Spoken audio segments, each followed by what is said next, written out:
Are you struggling to clear endgame? Does your account need a doctor? Or are you a new player looking at mommy? Oh, I mean Velina, or God forbid, Norma, and don't know how to build your characters? In this video, I will give you a guide on the roles of the characters within a team, how to build a team of 3 agents that synergize with each other, how to build and progress each characters, and the overview of the complex dish system, so you can put them in action, clear those endgames, earn those sweet polychromes, and witness their glorious animation. And yes, all of these animations are crucial to the video. Chapter 1. The role of each character. The role of each Zone 0 agents is divided into 3 main types: DPS, stunners, and support. DPS agents are the agents who mostly go on field to do DPS. Well, unless your name is Hugo Vlad, they are the bulk of the damage within your team, and investing in them often leads to higher damage output throughout the team. DPS agents are divided into 2 main archetypes. I call them crit DPS and anomalies, which have 2 completely different playstyles. We will explore more later. Some notable crit DPS agents include Ye Xiongguang, Yixuan, or Evelyn.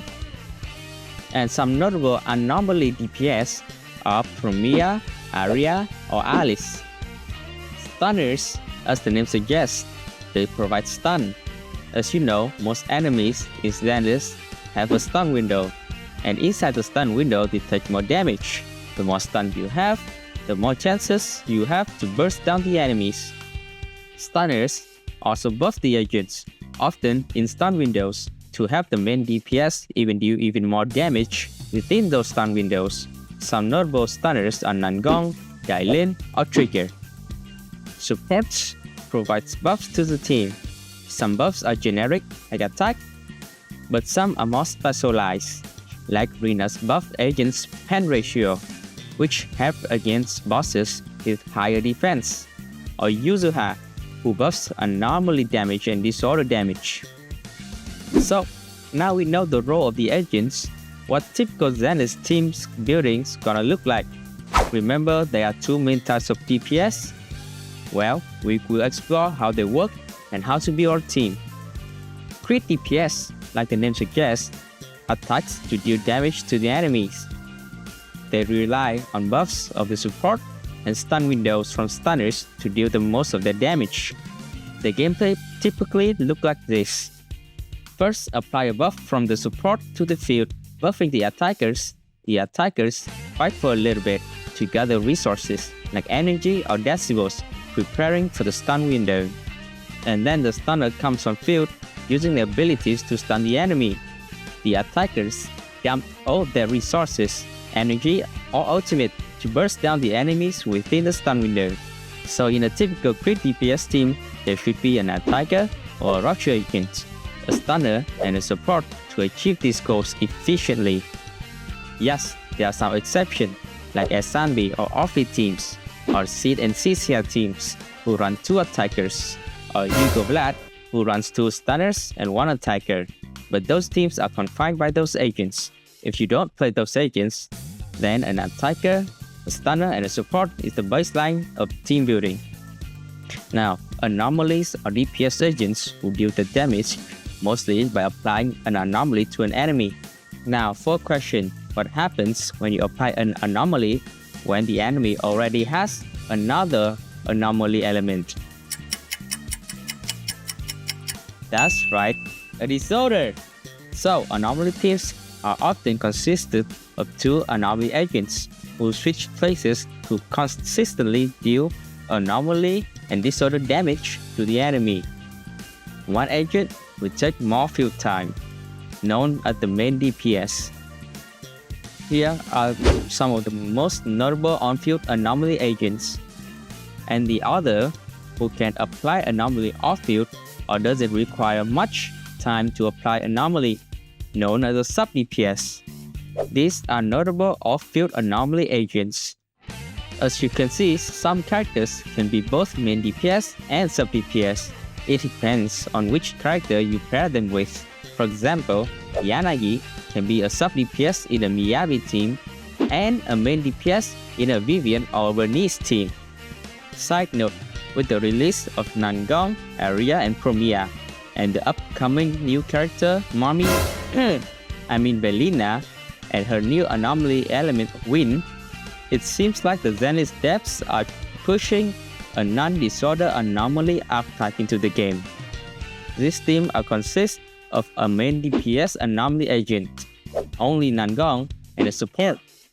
Nangong is, for now, the only stunner that can effectively support anomaly agents and have them to do damage in a stun window, alongside agents like Promia and Aria, who are anomaly characters who rely more on the stun window to do the damage, rather than disorder from another anomaly character, which might open a new archetype similar to the attacker teams, but with anomaly agents when newer agents in Season 3 are released.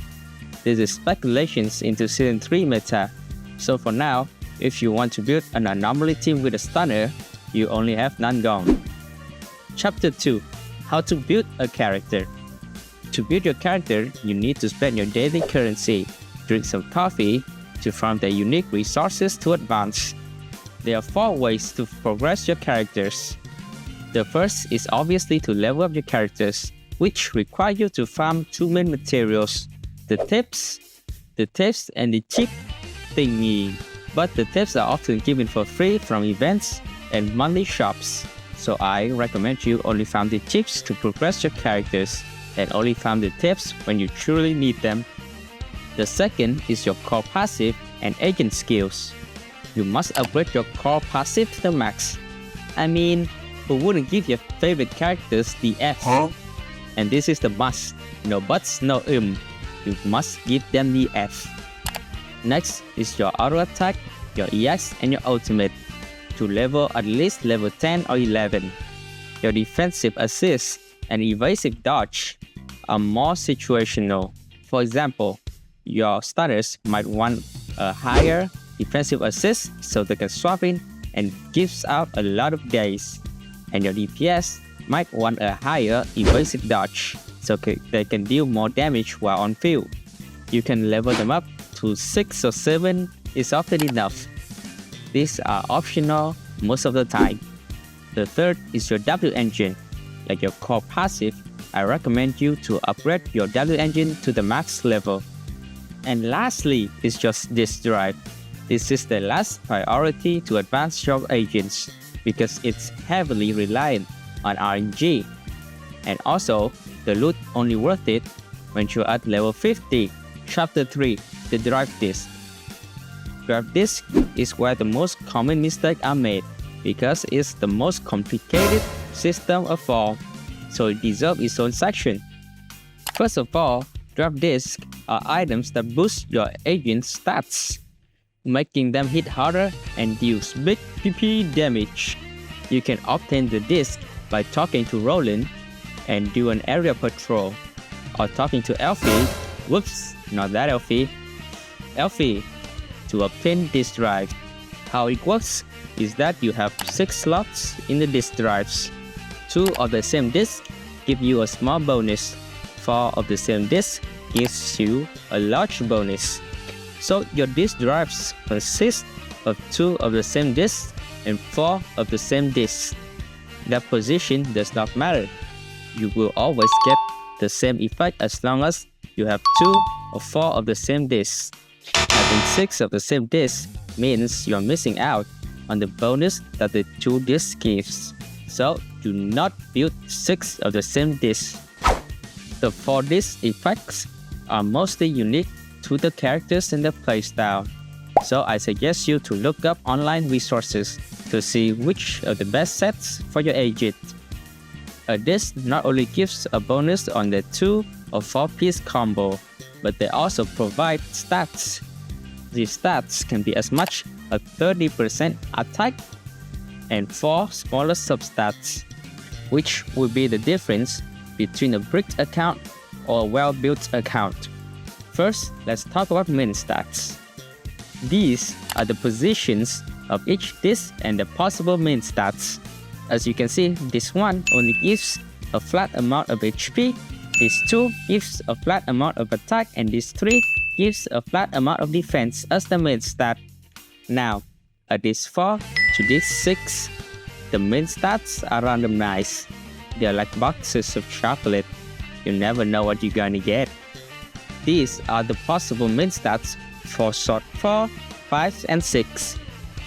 If you roll this 4, 5, or 6 and do not get the main stat you want, you can erase it to refund some resources. For substats, all S-rank discs can have 4 possible substats, which include flat HP, flat attack, flat defense, percentage HP, percentage defense, percentage attack, percentage crit rate, percentage crit damage, anomaly proficiency, or flat pen. And you cannot have the same substats as your main stat. For example, in this 4, if you already have anomaly proficiency as the main stat, then you cannot have another anomaly proficiency as a substat in this 4. You also need to upgrade your disk drive to level 15 to get the max power. Every 3 levels gives you an extra substats, up to 5 to 6 extra plus. So, you better pray for Alfie, she gives you some good subs. For each class of agents, you want different stats. For attackers, you want to maximize your crit rate, crit damage, and percentage attack. Here's an example of a well-built attack agent. For Rupture, you want to maximize your crit rate, percentage crit damage, and percentage HP. And remember, Ruptures are attack but farm for HP. They also don't care about pen, so you don't run this 5 pen ratio or want any pen substats. For anomaly agents, you only want anomaly proficiency and percentage attack. So maximize these 2 stats. You can have some flat attack or flat pen. Percentage pen is also fine. For stunners, most stunners want percentage crit rate and percentage crit damage as a preferred stats and reach a threshold of 50% crit rate to proc the King to submit. But for Nangong, she wants AP and percentage attack as her preferred stat. For supports, most supports only care about attack or energy regen made as main stats. But for some supports like Lucia or Zhao, they want HP stats. Here are some builds for support and defenders who are also supports. As an example, now you can finally build your teammate account and clear those endgames. I hope you don't need to go to the doctor after you watching this video. Enjoy your waifu or husbando and see you next video. Bye bye.